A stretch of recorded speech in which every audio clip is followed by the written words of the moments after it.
प्रणाम बच्चों, आप कुशल हो, मैं भी कुशल हूँ। दूसरे स्तर में आपका स्वागत है।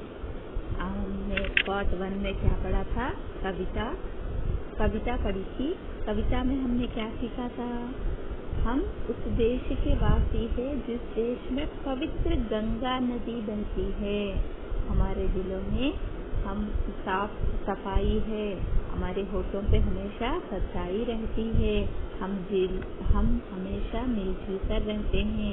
अतिथि का बहुत ध्यान करते हैं, अतिथि का सत्कार करते हैं, है ना बच्चों? यह सीखा था। आज हम चौथे पन्ने पर देखिए, चौथे पन्ने में क्या है। यहाँ पहले क्या दिया गया है? कवि परिचय दिया गया है। हमने कविता से पहले कवि परिचय का पठन किया था, फिर भी हम एक बार देखिए बच्चों, कवि का नाम क्या है? शैलेंद्र कुमार जी। इस कविता के कवि का नाम क्या है? शैलेंद्र कुमार जी। इनका जन्म कब हुआ था? 1923 में हुआ था। इनका जन्म कब हुआ था? 1923 में हुआ था।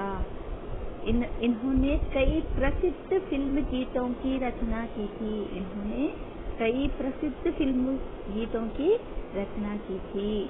इसके बाद इन्हें 3 बार फिल्म फेयर अवार्ड से सम्मानित किया गया था। इन्हें 3 बार फिल्म फेयर अवार्ड मिला था।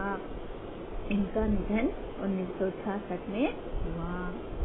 अच्छा बच्चों, हमने कवि परिचय के बारे में देख लिया। अब देखिए अर्धग्रह्यता प्रतिक्रिया। अर्धग्राह्यता प्रतिक्रिया देखिए बच्चों, अर्धग्राह्यता प्रतिक्रिया में पहला, प्रश्नों के उत्तर बताइए। प्रश्नों के उत्तर बताइए। हम कुछ प्रश्न दिए गए हैं, 2 प्रश्न दिए गए हैं, इसके उत्तर आपको बताना है। भारतीयों के बारे में कविता में क्या बताया गया? भारतवासियों के बारे में कविता में क्या बताया गया था? हाँ बच्चों, सही कहा आपने। भारतवासी हमेशा होठों पे सच्चाई रहती है, दिल में सफाई रहती है, मेहमान का स्वागत अच्छे से करते हैं, उसका सत्कार करते हैं, मिलजुल कर रहते हैं, यहाँ बताया गया था। भारत की दूसरा प्रश्न है, भारत की कुछ नदियों के बारे में बताइए। भारत के कुछ नदियाँ। हाँ बच्चों, सही कहा आपने। गंगा, गोदावरी, कृष्णा, कावेरी जैसी बहुत नदियाँ होती है। अच्छा बच्चों, हम दूसरे प्रश्न पर जाते हैं। यहाँ दूसरा सेकंड आता है। देखिए, कविता के आधार पर उचित क्रम दीजिए। यहाँ एक चरण दिया गया है, इसका हम उचित क्रम देंगे। आपने ऐसा उचित क्रम 7वीं कक्षा से ही की है, आपको इसके बारे में जानकारी होगी। तो हम आप देखिए, पढ़िए। एक चीज यही तो रहती है, मिलजुल के रहो और प्यार करो। जिस देश में गंगा बहती है हम उस देश के वासी हैं। यहाँ ऐसा दिया गया है। यहाँ पहली पंक्ति का पहला नंबर दिया गया है, वो है मिलजुल के रहो और प्यार करो। अब हमें दूसरा बताना है, और दूसरा क्या है? हाँ सही बच्चों, एक चीज यही तो रहती है। आपने सही उत्तर दिया है। तीसरा क्या होगा?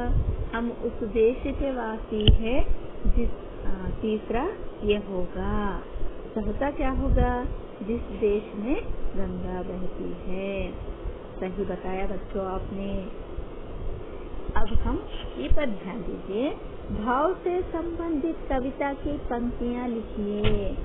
यहाँ कुछ अर्थ दिए गए हैं, इसके संबंध की कविता क्या है हमें बताना है। यहाँ दिया गया है, हम सब मिलजुल कर रहते हैं। कविता में ढूंढिए आप इसे कैसे लिखते हैं। इसे आपने सही बताया बच्चों, सही उत्तर दिया। मिलजुल कर रहो और प्यार करो। अच्छा बच्चों, अब दूसरा है, हम ईमानदारी से रहते हैं और थोड़े में गुजारा करते हैं। यहाँ देखिए बच्चे, कविता में ज्यादा का नहीं लालच, हमको थोड़े में गुजारा होता है। आप लोगों ने सही उत्तर दिया।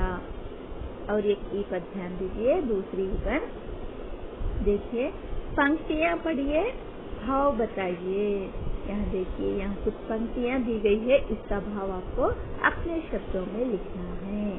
अपना किसी से वैर न समझो, जग में किसी को गैर न समझो, आप पढ़ो औरों को पढ़ावो, घर घर ज्ञान की ज्योत जलावो। समझ गए ना बच्चों? फिर बताऊंगी, देखिए।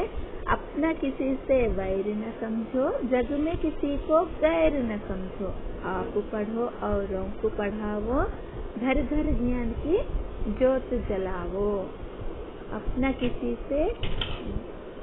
किसी से वैर न समझो, इसका अर्थ क्या होता है? हमें किसी से वैर द्वेष भाव नहीं रखना चाहिए। जग में किसी को गैर न समझो, जग में यानी जग का अर्थ होता है दुनिया। दुनिया में हमें किसी को गैर नहीं समझना चाहिए। हम भारतवासी ऐसे ही कहीं भी जाओ, किसी को भी अपना ही मानते हैं। आप पढ़ो औरों को पढ़ाओ, आप भी पढ़िए और औरों को भी पढ़ाओ, घर घर ज्ञान की ज्योत जलाओ। हर घर में हर बच्चे को पढ़ाई निश्चित है। इस तरह इस पद्य का भाव है। अच्छा बच्चों, अब हम अभिव्यक्ति सृजनात्मकता की ओर ध्यान दीजिए। देखिए प्रश्न यहाँ बच्चों, यहाँ पहला आ है, इसमें इन प्रश्नों के उत्तर 2-3 वाक्यों में दीजिए। क्या कहा गया है? इन प्रश्नों के उत्तर 2-3 वाक्यों में दीजिए। यहाँ 2-3 वाक्यों में ही इन प्रश्नों के उत्तर देना है। यह प्रश्न क्या क्या है? यहाँ कितने प्रश्न हैं? 3 प्रश्न हैं। गीत में कवि ने मिलजुल कर रहने से क्या लाभ है? गीत में कवि ने मिलजुल कर रहने से क्या लाभ है? क्या बताया? मिलजुल कर रहने से हमें सबको अपना बनाते हैं, मिलजुल कर रहते हैं, सबसे अच्छे से रहने से हमें लाभ होता है। सबका ध्यान हम रखते हैं, हमारा ध्यान सब रखते हैं, ऐसे हम सब एक दूसरे से मिलजुल कर रहते हैं। यहाँ हमें अपने मेहमान के साथ कैसा व्यवहार करते हैं? हम अपने मेहमान को अतिथि देवो भव कहा गया है, इसीलिए हम मेहमान को भगवान समझते हैं। हम खुद से पहले उनका ध्यान रखते हैं, उन्हें उनकी हर चीज का ध्यान रखा जाता है। उन्हें खाने से लेकर उनकी हर व्यवस्था की जाती है, तथा हम अतिथि का सत्कार करते हैं। ज्यादा का नहीं लालच, हमको थोड़े में गुजारा होता है। इसका भाव अपने शब्दों में लिखिए।